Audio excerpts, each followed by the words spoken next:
নমস্কার, আমি সৌরভ মন্ডল। সবাইকে স্মার্ট লার্নিং এর পক্ষ থেকে স্বাগত। তো দেখো, আগের ক্লাসে আমরা গতির পার্ট ফার্স্ট পড়ছিলাম, প্রথম পার্ট পড়ছিলাম, সেটা দূরত্ব সমানুপাতিক ছিল। তো আজকে আমরা দ্রুতি ও বেগ এখান থেকে শুরু করব। হ্যাঁ, তো দেখো এইখান থেকে মেইনলি ম্যাথমেটিক্যাল টার্মগুলো শুরু হয়, খুব মন দিয়ে দেখো। দেখো, আগের দিন আমরা দূরত্ব এবং সরণ এই দুইটা জিনিস আমরা শিখছিলাম। দূরত্ব কি ছিল, যে কোনো কিছু মেইন যে দূরত্ব, কিন্তু অ্যাকচুয়াল সরণকে যে আমি আবার বুঝাই, কোনো কিছু মেইন দূরত্ব যে এটা মনে করো 5 কিলোমিটার। হ্যাঁ, এখন অ্যাকচুয়াল সরণ কতটুকু হইল আমার, এইখান থেকে এখানে 2 কিলোমিটার। এইটাই যে কোনো বস্তুর অ্যাকচুয়াল সরণ কতটুকু, মানে সে কতটুকু দূরত্ব অতিক্রম করছে, এটা হলো তার সরণ। এবং সে মেইন মানে সম্পূর্ণ দূরত্বটাই কি তার দূরত্ব আর কি। তো এটাই ছিল দূরত্ব সরণ। এখন আসো দ্রুতি। দ্রুতি বলতে সময়ের সাথে দূরত্বের পরিবর্তন। সময়ের সাথে দূরত্বের পরিবর্তন। দ্রুতি দূরত্ব, মাথায় রাখো, দ্রুতি দূরত্ব, তাহলে সময়ের সাথে দূরত্বের পরিবর্তন। কোন বস্তু 5 সেকেন্ডে 10 মিটার পথ অতিক্রম করলো। কোন বস্তু কি বলছে, 5 সেকেন্ডে 10 মিটার পথ অতিক্রম করলো। হ্যাঁ, তাহলে তার দূরত্ব কতটুকু হলো, 10 মিটার, এবং সময় লাগলো 5 সেকেন্ড। এই যে সূত্র দেখো, দ্রুতি ভি সমান সমান দূরত্ব বাই সময়, এম বাই টি। দূরত্বকে এম বলতেছি, সময়কে টি বলতেছি। তাহলে দেখো এর মেইন দ্রুতি কতটুকু হইলো, 10 ভাগ 5, এটা হলো 2 মিটার পার সেকেন্ড। এটা হলো তার দ্রুতি। হ্যাঁ, এটা হলো কি হলো, তার দ্রুতি হইলো। এখন সে মাত্রা, দূরত্বের মাত্রা এল, সময়ের মাত্রা টি। তাহলে দ্রুতির মাত্রা কি হলো, এল টি ইনভার্স অন। এটা হলো এক্সামে আসে, মাত্রা আসে। আর এই যে মিটার পার সেকেন্ড বললাম, এটা হলো তার একক, এটা কি একক, আর এটা হলো মাত্রা। ঠিক আছে, এখন আসো বেগের ক্ষেত্রে। বেগের ক্ষেত্রে দেখো, সময়ের সাথে সরণের পরিবর্তন। কি বলছে, সময়ের সাথে সরণের পরিবর্তন। এটা ছিল দূরত্ব, আর এটা হচ্ছে কিসের পরিবর্তন, সরণের পরিবর্তন। সময়ের সাথে কিসের পরিবর্তন, সরণের পরিবর্তন। তাহলে ভি সমান সমান সরণ বাই সময়। এখন সরণ বলো আর দূরত্ব বলো, দুইটাই তো একটা মেইন ডিসটেন্স মেইনটেইন, মানে ডিসটেন্স অতিক্রম করছে। আমরা ডিসটেন্স বা দূরত্ব বা সরণকে আমরা মিটার দ্বারা প্রকাশ করি। আমি এখানে কিলোমিটার দেখাইছিলাম, তো আমরা ওইটা মিটারেই ধরলাম। তো দেখো, সরণ মিটার। তো আমি বললাম যে আমি 2 সেকেন্ডে 20 মিটার আমার সরণ ঘটলো। সরণ হলো 20 মিটার, সময় হলো 2 সেকেন্ড। হ্যাঁ, তাহলে 2 সেকেন্ডে 20 মিটার আমার সরণ হলো। তাহলে আমার মেইন বেগ কত, তাহলে বেগ দেখো সরণ বাই সময়। সরণ হয়েছে 20 মিটার, আর সময় হয়েছে 2 সেকেন্ড। তাহলে আলটিমেট আমার সরণ কত, বেগ কত, 10 মিটার পার সেকেন্ড। আমার বেগ কত, 10 মিটার পার সেকেন্ড। এটা মাথায় রাখতে হবে। ঠিক আছে, তাহলে একইভাবে সরণের বেগের মাত্রাও same, L T inverse on. উপরে হলো এল, নিচে টি, তাহলে এল টি ইনভার্স অন। এটা মাথায় রাখতে হবে। এখন আসো দ্রুতি আর সরণ গেল, তারপরে টপিক কি, তারপরে টপিক আরেকটা কথা আছে যে, তো এই একটা পাথরকে যখন আমি ঘুরাবো, একটা পাথরকে কি করবো, আমি যখন ঘুরাবো, মনে করো কি আঁকলাম, আচ্ছা মনে করো এই আমি ঘোরাচ্ছি, তাই পাথরকে আমি ঘোরাচ্ছি। তো এই পাথরের ঘোরানোর ফলে দেখো তো নির্দিষ্ট পর্বের দিক চেঞ্জ হচ্ছে কিনা। আমি যদি এইখান থেকে পাথরটা ছাড়ি, তাহলে অবশ্যই এই সোজা এসে পড়বে পাথরটা। আমি যদি এইখানে পাথরটা ছাড়িয়ে দিই দড়িটা, তাহলে ও এই সোজা এসে পড়বে। এইভাবে দেখো প্রতিটা সময় পর পর দিক চেঞ্জ হচ্ছে না, দিক চেঞ্জ হচ্ছে কিনা। তাহলে এই যে পাথরটা ঘোরাচ্ছি, এটা এটা আমার পাথরের কোন একটা মেজারমেন্ট বার করতে গেলে এটা আমার ভেক্টর রাশিতে বার করা লাগবে। কারণ আমার তো দিক অবশ্যই দরকার, আমার প্রতিটা সেকেন্ডে এর দিক পরিবর্তন হচ্ছে। আমার বেগ না হয় পরিবর্তন নাই হলো, আমার বেগ সেম থাকলো, কিন্তু আমার তো দিক তো পরিবর্তন হচ্ছে, তাই না? সো একটা পাথরের মেজারমেন্ট করতে গেলে অবশ্যই দিক লাগে, অবশ্যই মান লাগে, সবকিছু করে তারপরে একটা পাথর সবসময় হলো সমদ্রুতিতে ছোটে, সমবেগে নয়, সমদ্রুতিতে, এটা মাথায় রাখতে হবে। গেল। এরপর আসো, এরপর কি ত্বরণ মন্দন। এরপর টপিক হলো ত্বরণ এবং মন্দন। দেখি আমরা ত্বরণ মন্দন কি জিনিস।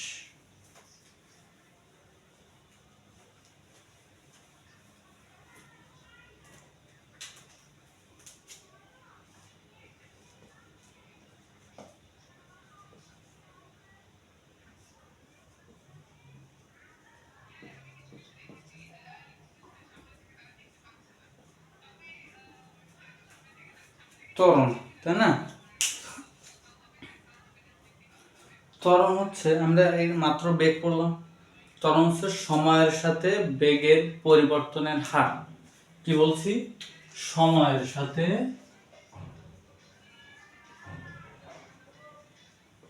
সময়ের সাথে বেগের পরিবর্তনের, সময়ের সাথে বেগের পরিবর্তন হার। তাহলে আমি কি বললাম? ত্বরণ হলো সময়ের সাথে বেগের পরিবর্তন হার। আমি বললাম একটা বস্তু 2 সেকেন্ডে ওর বেগ 0 থেকে, একটা বস্তুর বেগ 0 থেকে 10 মিটার পার সেকেন্ড হলো। কি বললাম? একটা বস্তুর বেগ 2 সেকেন্ডে 2 সেকেন্ডে 10 মিটার পার সেকেন্ড হইলো, মানে 10 মিটার পার সেকেন্ড বেগ বৃদ্ধি পাইল, তাই না? একটা বস্তুর বেগ 2 সেকেন্ডে 10 মিটার পার সেকেন্ড বেগ বৃদ্ধি পাইল। প্রথম প্রাথমিক অবস্থায় 0ই ছিল, 2 সেকেন্ড পরে তার হয়েছে হলো 10 মিটার পার সেকেন্ড, তাহলে সময় লাগছে 2 সেকেন্ড। তাহলে এই যে সময়ের সাথে বেগের পরিবর্তনের হার, তাহলে বেগ উপরে 10 আর নিচে 2, তাহলে দেখো এর ত্বরণ কত? 5, তাই না, মিটার পার সেকেন্ড স্কয়ার। উপরে মিটার পার সেকেন্ড ছিল, নিচে সেকেন্ড ছিল, তাহলে দেখো উপরে মিটার পার সেকেন্ড, নিচে হলো সেকেন্ড। তাহলে এটা মেজারমেন্ট করো, এম উপরে, এস নিচে চলে আসলো, এস ইন্টু এস, তাহলে এম উপরে এস স্কয়ার, তাহলে কি হলো? মিটার পার সেকেন্ড স্কয়ার, তাই না? অর্থাৎ আমরা এটা এভাবে লিখতে পারি, এম এস ইনভার্স 2, এভাবে লেখা যায়। তাহলে ত্বরণের একক হলো এম এস ইনভার্স 2। ত্বরণ হলো সময়ের সাথে বেগের পরিবর্তন হয়, কিন্তু ত্বরণের ক্ষেত্রে কি হবে? পজিটিভ পরিবর্তন হবে। ত্বরণের ক্ষেত্রে কি হবে? পজিটিভ পরিবর্তন। ত্বরণের ক্ষেত্রে পজিটিভ পরিবর্তন হবে। পজিটিভ বলতে বেগ বাড়বে, ত্বরণে কি হবে? বেগ বৃদ্ধি, বেগ বৃদ্ধি। ত্বরণে কি হচ্ছে? তাহলে বেগ বৃদ্ধি। এবং আসো মন্দনে। মন্দনের ক্ষেত্রে হলো বেগ কম, বেগ হ্রাস পাবে, বেগ হ্রাস পাবে। ত্বরণে বেগ বৃদ্ধি পেল, মন্দনে বেগ হ্রাস পাবে। আমি বললাম একটা বস্তুর বেগ প্রথমে ছিল 10 মিটার পার সেকেন্ড, 2 সেকেন্ড পর 2 সেকেন্ড পর বেগ হইল 2 মিটার পার সেকেন্ড। তাহলে দেখো আমার প্রথমে ছিল 10, 2 সেকেন্ড পর হলো 2, তাহলে আমার যদি বার করি তাহলে আলটিমেট বেগ বেগ কমছে কত? 10 মাইনাস 2/2, মানে বেগের পরিবর্তন হার বা বেগের পরিবর্তন বা এর সময়। তাহলে উপরে ছিল 8 মিটার পার সেকেন্ড, বেগ কমছে আর 2 সেকেন্ড, তাহলে 4 মিটার পার সেকেন্ড স্কয়ার। এটা হলো আমার মন্দন। এখন মন্দন, যখন আমি মন্দন বার করতে বলবো তখন পজিটিভই থাকবে, কিন্তু যখন কোনো বস্তু ত্বরণ বার করতে বলি এবং দুঃখিত, সূত্রটা হলো শেষ বেগ বিয়োগ আদি বেগ, তাহলে শেষ 2 বিয়োগ আদি, তাহলে হলো -8 আর এখানে হলো -4 হয়। কিন্তু আমি যখন ত্বরণ বার করতে বলবো তখন উত্তরটা হলো প্লাস হবে, কারণ ত্বরণ মানেই তো নেগেটিভ, তাই না? ত্বরণ মানেই নেগেটিভ, তাহলে উত্তরটা আমার প্লাসই হবে। যেমন আমি ত্বরণ বলতেই বুঝতেছি যে ওর বেগ কমতেছে, তাহলে এখানে তো মাইনাস দেওয়ার কোনো মানে হয় না, তাই না? যখন দুঃখিত, মন্দন, আমি মন্দন বলতেই বুঝতেছি যে বেগ কমতেছে, তাহলে তো এখানে মাইনাস দেওয়ার কোনো মানেই হয় না। কিন্তু ত্বরণের ক্ষেত্রে দেখো, ত্বরণের ক্ষেত্রে যদি বেগ কমে সেখানে অবশ্যই মাইনাস দিতে হবে, তার মানে বুঝতে হবে যে ওর ত্বরণটা নেগেটিভ ত্বরণ, তার মানে ওর মন্দন চলতেছে। ঠিক আছে? ত্বরণের বিষয়, মন্দনের বিষয় ক্লিয়ার? ওকে, এখন আসো ত্বরণের যে অ্যাকচুয়াল সূত্র সেটা আমরা শিখব।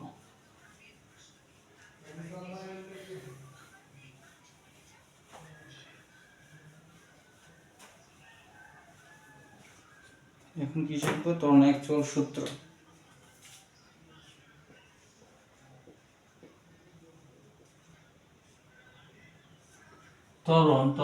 ত্বরণকে আমরা এ দ্বারা প্রকাশ করি। কি দ্বারা? এ দ্বারা। এ সমান শেষ বেগ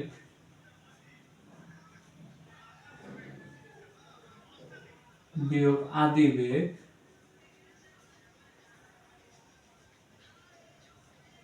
শেষ বেগ বিয়োগ আদি বেগ আর অতিক্রান্ত সময়।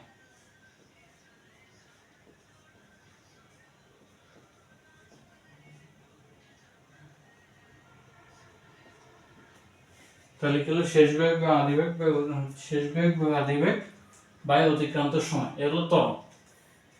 দেখো শেষ বেগ কোনটা? একটা বস্তুর বেগ প্রথমে ছিল মনে করো 2 মিটার পার সেকেন্ড, তারপরে ওই বস্তুটা 10 সেকেন্ড পর ওর বেগ হলো 40 মিটার পার সেকেন্ড, তাই না?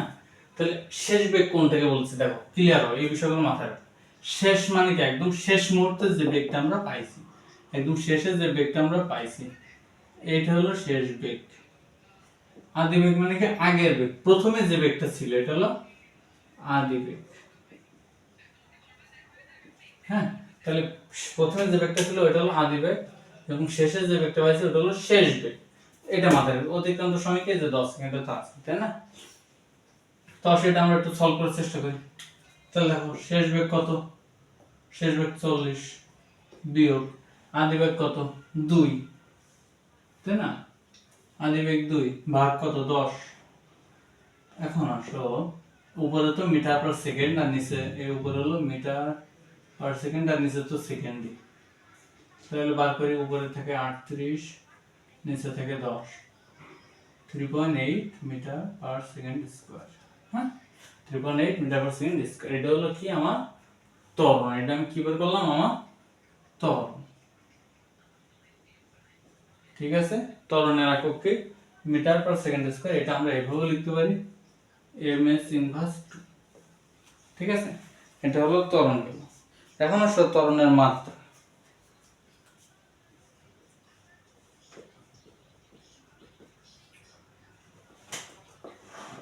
মাত্রার ক্ষেত্রে দেখো মিটারকে আমরা কি দ্বারা প্রকাশ করছিলাম? মিটারকে আমরা এল দ্বারা প্রকাশ করছিলাম।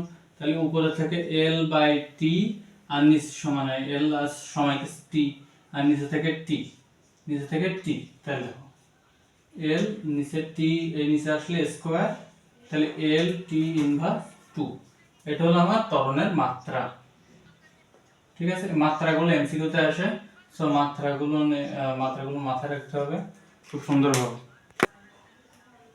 আচ্ছা, আমরা একটা গ্রাফের মধ্যে আমরা বিষয়টা বুঝি। হ্যাঁ, গ্রাফ তো না, একটা বস্তু এ থেকে বি তে গেল, কিছুক্ষণ চললো, আবার উপরে উঠলো, নামলো, একটু চল আরও নামলো। ঠিক আছে, তো দেখো মনে করো এ হলো বস্তুর প্রথম অবস্থান হলো এ, বি, সি, ডি, ই, এফ, জি। তাহলে বস্তুটার প্রথম যে অবস্থান ছিল এখানে তার বেগ 0, তাই না? তারপরে বেগটা এই যে আস্তে আস্তে বৃদ্ধি হইল। এটা হলো দূরত্ব আর এটা হলো বেগ। তো দেখো বেগটা আস্তে আস্তে আস্তে আস্তে বৃদ্ধি পেয়ে সে কোথায় আসলো? বি পয়েন্টে আসলো। তাহলে বেগ বৃদ্ধি পাচ্ছে মানে কি? এখানে ত্বরণ করছে, এখানে কি করছে?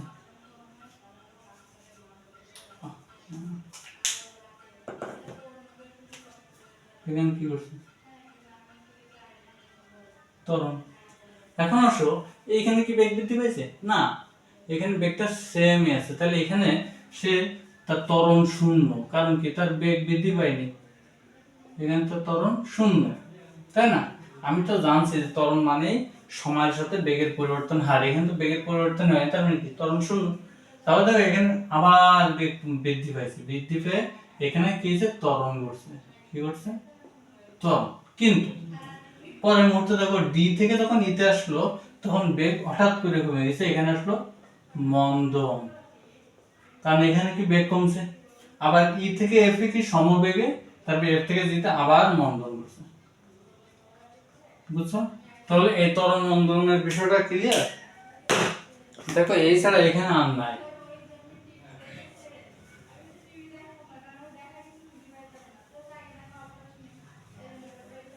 ত্বরণ মন্দন, হ্যাঁ। এখন আসো যে আমরা যে সূত্রটা দেখলাম মাত্র, এ ইজ ইকুয়াল টু শেষ বেগ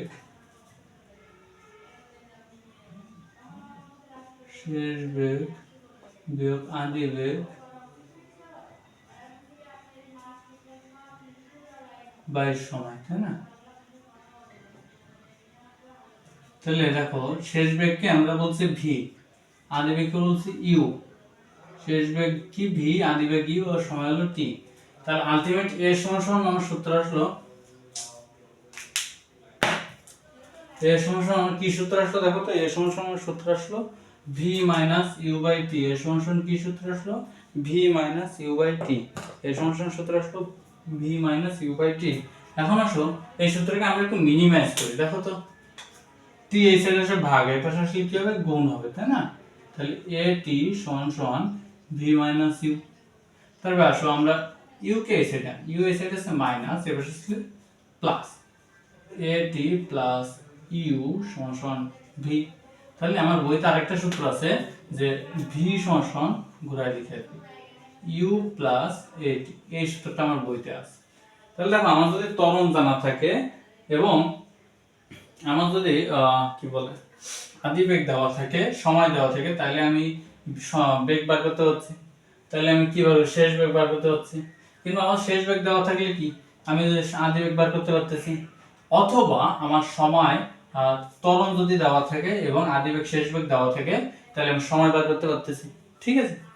আরেকটা কথা আছে, আমার যখন আদি বেগ ইউ, আদি বেগ যখন আমার শূন্য, আদি বেগ কি, আদি বেগ যখন আমার শূন্য, তখন দেখো সূত্রটা আসলে ভি সমান সমান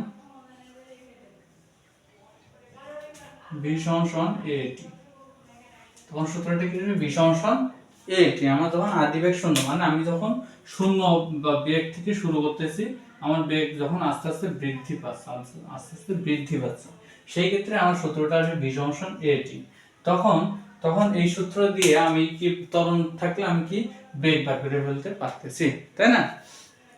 তো এইগুলো বইতে আছে। এখন তারপরে কোন সূত্র আছে, তারপরে আরেকটা আছে দেখো, উপর থেকে নিচে পড়ার ক্ষেত্রে একটা বস্তু উপর থেকে যখন নিচে পড়ে, হ্যাঁ, একটা বস্তু উপরে এভাবে নিয়ে আমি এভাবে ছেড়ে দিই, ঠিক আছে?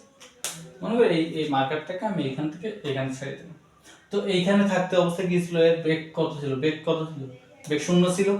এবং সর্বোচ্চ বেগ কোথায় ছিল, আমার হাতে পড়ার আগ মুহূর্ত অবধি তার বেগ কি ছিল, সর্বোচ্চ ছিল। তার মানে কি তার বেগ আস্তে আস্তে বৃদ্ধি পাইছে না, বৃদ্ধি পাইছে না। তাহলে এই বেগের যে বৃদ্ধির পরিবর্তন সেটাকে আমরা কি বলবো, ত্বরণ বলবো না, ত্বরণ বলবো না, হ্যাঁ? তো এটা দেখো, এটা ত্বরণ, কি যে মহাকর্ষ ত্বরণ, ত্বরণকে আমরা কি বলে জানি, জি না, জি সমান 9.8 মিটার পার সেকেন্ড স্কয়ার, তাই না? তাহলে মহাকর্ষীয় ত্বরণ আমরা জানি, আমরা যদি বলি কোনো বস্তুকে নির্দিষ্ট দূরত্ব থেকে, মনে করলাম 18.6 মিটার 19.6 মিটার থেকে একটা বস্তুকে 19.6 মিটার থেকে ছেড়ে দেওয়া হলো, কত সময় পর বস্তুটি ভূমিতে এসে পড়বে, এই যে এই সূত্রটা ইউজ করি, তখন আমার সূত্র হবে ভি সমান সমান জিটি। কারণ কি জি এর মান আমরা জানি 9.8, তাই না? জি এর মান কত, 9.8। তাহলে আমি যখন বললাম কোন বস্তু 19.6 মিটার থেকে পড়বে, তার মানে জি 19.6 মিটার থেকে পড়বে এবং সে কত সময় পড়বে, কত সময় পর পড়বে, সে আমি মনে করলাম 2 সেকেন্ডে পড়বে। তাহলে আচ্ছা এটা বাদ, আমি বললাম 2 সেকেন্ডে একটা বস্তু ভূমিতে পড়লো, তাহলে তার বেগ কত, সর্বোচ্চ বেগ কত? তাহলে যে ভি সমান সমান 9.8 গুণ সেকেন্ড টাইম কত, 2। তাহলে এবার গুণ করো, 8 দুগুণে 16, 6 হাতে 1, 9 দুগুণে 18, 19, এক ঘরে গেছিল এই 19.6 মিটার পার সেকেন্ড। তাহলে সে যখন ভূমিতে পড়বে বা 2 সেকেন্ডে সে সর্বোচ্চ উচ্চতা থেকে যখন পড়বে তখন তার বেগ থাকবে 19.6 মিটার পার সেকেন্ড। এটা সূত্রটা মাথায় রাখো, ঠিক আছে? এখন কিছু কিছু টার্ম আমাদের মাথায় রাখতে হবে, বেসিক টার্ম যেগুলো সামনে আসবে।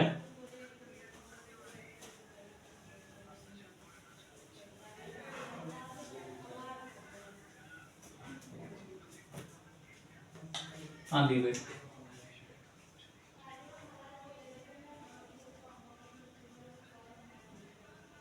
শেষ বেগ,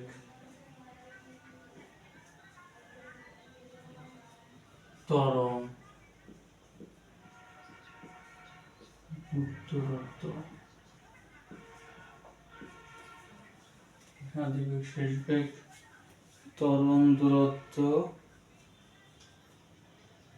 আর কি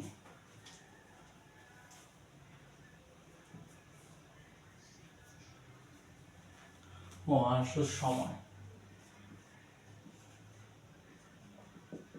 দেখো আদিবেগ হলো ইউ দ্বারা প্রকাশ করে, শেষ বেগকে ভি দ্বারা প্রকাশ করে, ত্বরণকে এ দ্বারা প্রকাশ করে, অতিক্রান্ত দূরত্বকে এস দ্বারা প্রকাশ করে এবং সময়কে টি দ্বারা প্রকাশ করে।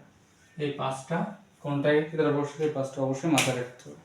হ্যাঁ, এখন আসো দূরত্বের একটা সূত্র আছে, দূরত্ব এস মানে কি, দূরত্ব সমান সমান বেগ ইনটু সময়।